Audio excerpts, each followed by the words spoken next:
So here's your icebreaker question to get you started for today. Who picked on you when you were growing up? Who picked on you when you were growing up?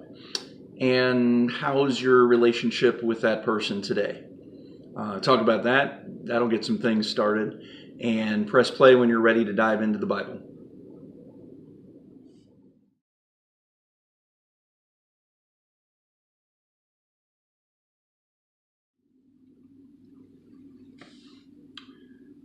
For the better part of the morning this morning, I've been working on my final project for school, and I'm spending a lot of hours doing that right now. And as I'm thinking about what we're talking about today, which is to love our neighbor as ourselves, we started off on Sunday talking about what does it mean to love yourself? How do how do you see yourself?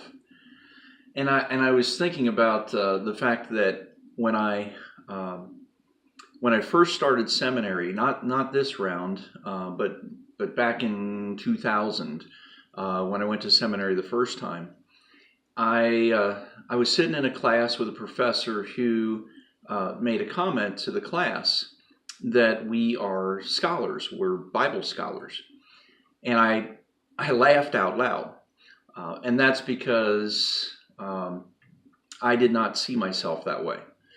I knew that I was there to learn about Scripture and to learn the Scriptures, but I definitely did not see myself as knowledgeable of the Scriptures. And the professor didn't back down. He asked me why I laughed. I told him, and he ended up saying that that we needed to change. I needed to change the way I saw myself, and I needed to realize that when I go out into ministry, that's what people are going to be expecting of me as a pastor, as a teacher. That I'm going to be knowledgeable of the Scriptures. And so not only his class, but the 3 years of seminary that I spent, all of those professors put me in contact with the Scriptures so much that I did become more comfortable, and I am comfortable seeing myself as knowledgeable of the Scriptures. The question, I guess, that I want you to think about a little bit as we talk about loving our neighbor as ourselves is just that. How do you see yourself? And not just in terms of what area of expertise do you have, or what is your knowledge or your training in, but how do you see yourself as a person, as a human being at its most basic level? There's a couple of scriptures there to offer you some thoughts to start looking at yourself the way God sees you, because ultimately what we're trying to do is not become ego-filled and so forth, because look at everything that I can do or everything that I know, and we're not trying to become people who beat ourselves up either. True humility is seeing yourself the way God sees you. And true humility for me is seeing myself the way God sees me. Not greater than that and not less than that. And so read through those passages and talk about those questions. How do you see yourself? What do you think about yourself? So there's a few questions there for you to consider along with those passages. And how does that compare, the way you see yourself, how does that compare to those passages and the way God sees you? Talk about that in your group. Press play when you're ready to continue.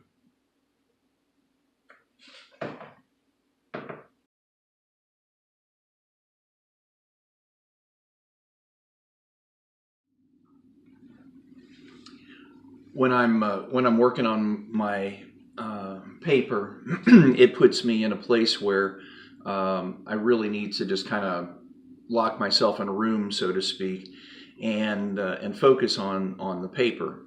There are a lot of books to read. There are a lot of things to grab quotes from. Of course, there's a lot of scripture that goes into it as well, because it is for a ministry degree, a doctorate in ministry. And so as I do that, I kind of end up feeling isolated from the rest of the world. And for me, that's kind of tough, because I enjoy being around people. I like meeting them, talking to them. I'm a little bit more of an extrovert than I am an introvert.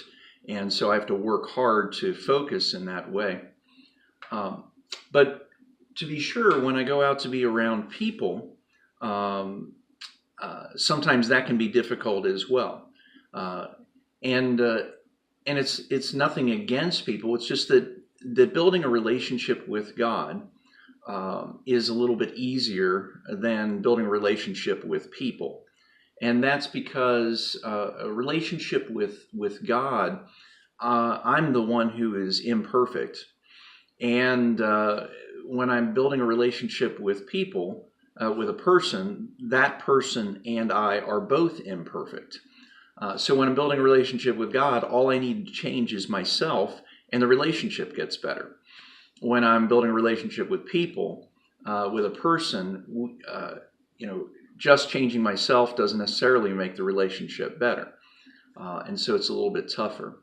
And we talked about three different groups of people. We talked about God has a design for us to walk together with our family, starting with a spouse, who would be someone that marriage is about a covenant commitment for life between a man and a woman, so that when we come together in the way God has designed male and female to come together physically, then when children come out of that, the children have a mother and a father, a team of people that can teach those children how to walk together with God.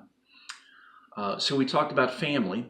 We also talked about how that family picture a lot of times is not perfect, and there are people in the family who don't walk with God, and so it can be tough to walk with God in that context when we go home. And so God gave us church family, so that we have people who want to walk with God, that we can learn how to love our neighbor as ourselves with them.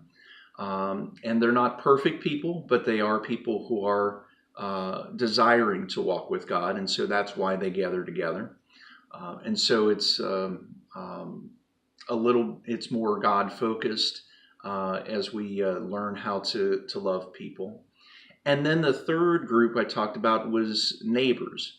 And Jesus, when he gave the parable answering the question, "Who is my neighbor?" he essentially said, every person is your neighbor. And so I want you to read those scriptures, looking at family, church family, and neighbors who are not necessarily in one of those two groups. And then after you read those passages, talk about that a little bit. Who is the easiest for you to love? Is it your immediate family? Is it the church family? Is it neighbors that are not in either one of those groups? And who is the most difficult for you to love? And why? So talk about that. Press play when you're ready to continue.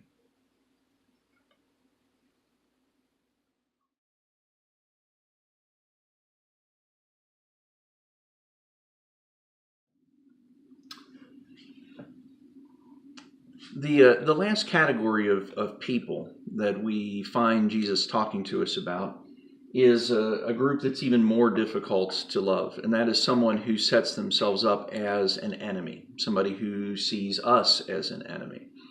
And the question about that is why in the world would God ask us to do that? Now, I spent some time on Sunday talking about enemies.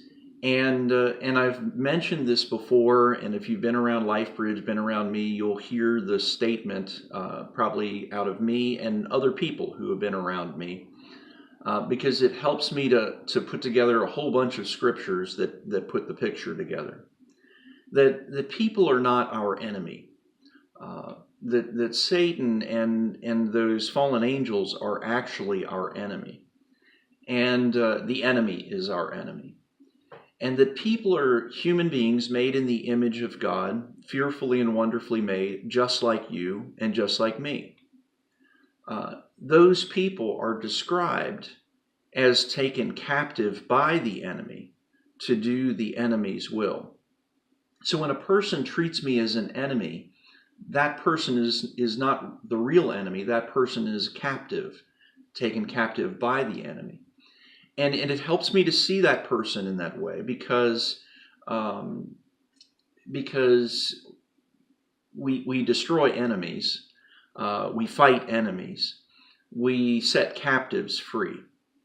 And so when I'm interacting with a person who treats me as though I am their enemy, I work to see them the way God sees them, so that I will see them as someone who is taken captive by the enemy, rather than someone who is my enemy.